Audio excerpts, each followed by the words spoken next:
कालिदास नाम सुना है सबने, कविराज कालिदास। एक विद्वत्तमा नाम की एक विद्वान स्त्री थी, उसने पूरे भारत को चुनौती दी थी, अगर शास्त्रार्थ में कोई मुझे हरा देगा, जो हराएगा मैं उससे ब्याह करूंगी। और इतनी सुंदर थी वो कि उसको देखने के लिए लोग खड़े हो जाते थे मार्ग पर। लेकिन विद्वान इतनी थी कि कोई भी उसके पास जाता, धन दौलत आदि सब समर्पित करता, वो कहती ये सब नहीं, शास्त्रार्थ करो, अगर तुम हारे तो तुम बाहर चले जाना, अगर जीते तो मैं सदा के लिए तुम्हारी दासी, तुम्हारी पत्नी बन जाऊंगी, ब्याह कर लूंगी। लेकिन विद्वत्तमा इतनी विद्वान थी, उसने सबको हरा दिया। कश्मीर से लेकर कन्याकुमारी तक कोई विद्वान ऐसे बच्चे नहीं जिनको उसने हराया नहीं। विद्वानों को उससे हल्की चिढ़ होने लगी और सब जगह हरा करके और हंसती हुई व्यंग में कहती हुई जाती। अच्छा, उसका एक नियम और था कि वो जिस नगर में जाके जिन विद्वानों को हराती, वहां के विद्वानों को कह देती, अब मैं अगली बार जब आऊंगी तो तुम सब मेरे सामने हाथ जोड़ करके खड़े रहोगे, मेरे चरणों की वंदना करोगे, पूजा करोगे। ऐसा ऐसा उसने नियम बना रखा था। बड़े बड़े विद्वानों को हरा दिया। विद्वानों ने सोचा, अगर इसका ब्याह किसी महामूर्ख से हो जाए तो ही हमको शांति मिलेगी। अब इसका ब्याह किसी महामूर्ख से होना चाहिए। ढूंढो, मूर्ख नहीं, महामूर्ख, बिल्कुल बुद्धि से ऐसा हो कि बस कैसे भी कर। बोले ब्याह होगा कैसे? बोले वो होगा कैसे भगवान जाने, हम तो रोज आराधना करेंगे, इसका ब्याह ऐसे से ही हो। इतने ब्राह्मणों का हृदय दुखाया इसने। ब्राह्मण निकल पड़े ढूंढने के लिए कि कहां मिलेगा हमको ऐसा बेगला आदमी। तभी उन्होंने देखा कि एक पेड़ पर एक आदमी डाल काट रहा है और जिस डाल पे बैठा उसी को काट रहा है। बोले मिल गया, यही है विद्वत्तमा का पति। अगर विद्वत्तमा का इससे ब्याह नहीं हुआ तो हम लोगों का जीवन निरर्थक हो जाएगा। हमें जन्म लेके भगवान की प्राप्ति नहीं करनी, बस एक ही काम करना है, इसका ब्याह विद्वत्तमा से हो। उस आदमी को पकड़ करके ले गए और विद्वत्तमा को पत्र लिख करके भेजा कि एक बहुत बड़ा विद्वान मिला है, तुम तो बोलने वाले विद्वानों को हराती हो। इस विद्वान का नियम है, इसके इशारों को पहले समझ करके अगर तुमने हरा दिया तो ये बात करेगा, नहीं तो इशारे में ही बात करता है, बोलेगा नहीं। बहुत बड़ा विद्वान है, पहले इशारे करेगा, उस इशारे में अगर तुम जीत गई तो तुमसे बात करेगा। विद्वत्तमा बोली अच्छा इतना बड़ा विद्वान है? बोला हाँ। विद्वत्तमा आ गई, बड़ा पंडाल बनाया गया, एक मंच पे विद्वत्तमा बैठी, एक मंच पे उस व्यक्ति को खड़ा कर दिया। तो बोले प्रारंभ किया जाए शास्त्रार्थ। मौन शास्त्रार्थ, बोलना नहीं है, केवल इशारों से शास्त्रार्थ होगा।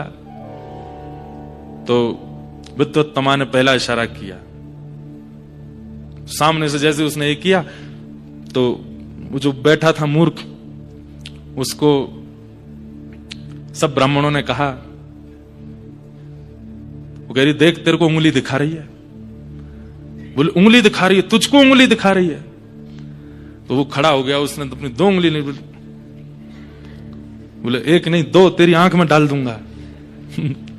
तो विद्वत्तमा बोली क्या अर्थ था इसका? तो एक ब्राह्मण बोले तुमने क्या कहा था? बोले मैंने कहा एको ब्रह्म द्वितीयो नास्ति। वो तुम्हारे ये क्या बोल रहे हैं? बोले हमारे ये बोल रहे हैं कि बोले एको हम बहुश्याम, भगवान का भी जब मन नहीं लगता तो वो बहुत होने का प्रयास करते हैं। बोले एक नहीं दो, बोले एक परमात्मा दूसरे जीवात्मा, दो से सृष्टि चलती है। सब ताली बजाने लगे, वाह वाह वाह वाह वाह, जीत गया। अगला करो। विद्वत्तमा ने किया तो मूर्ख बोला क्या बोल रही है? बोले यूं करिए तमाचा मारूंगी। तो उस मूर्ख ने मुट्ठी बनाई, बोले तू तमाचा मारेगी, मैं घूसा मारूंगा। तो विद्वत्तमा बोली अब क्या बोले? बोले आपने क्या बोला? बोले मैंने बोला इस सृष्टि में पंचभूत है, पंचभूत है।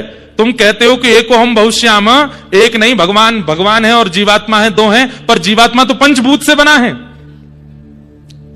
बोले ये क्या कह रहे हैं? बोले ये कह रहे हैं पांचों भूतों को जब एक करके एकाग्र कर दोगे तभी तो परमात्मा की प्राप्ति होगी। सब फिर से ताली बजाने लगे।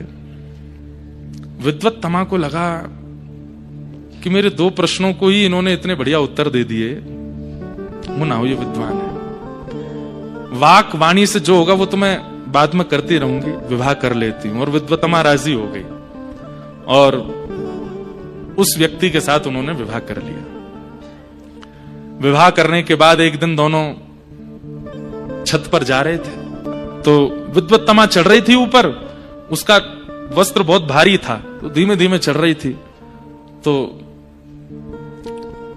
कहना तो था सर्प सर्प सर्प, जल्दी चलो, पर अब ये तो मूर्ख ही थे, तो वो सप सप सप सप बोले, हैं सप, ये क्या बोले? तब विद्वत्तमा ने 2-3 बातें उनसे करी, तो वो तो पता चला कि अरे ये तो विद्वानों ने मेरे साथ छल कर दिया, ये तो कुछ नहीं जानते, इनके साथ मेरा विवाह। प्रेम पाश में बांध करके ऊपर ले गई और थोड़ी प्रिय प्रिय बातें करने लगी, और एक कोना था वहां ले जाकर के बोले, अच्छा तो तुम मुझे कहां घुमाने ले जाओगे? बोले, मैं कहां खेत में ले चलूंगा तुमको, हमारा खेत है, वहां पे तुमसे न्यार कटवाऊंगा, तुमसे ये करवाऊंगा, वो तो मूर्ख है। अच्छा, बात करते करते किनारे छत पर ले गए और वहां से धक्का दे दिया।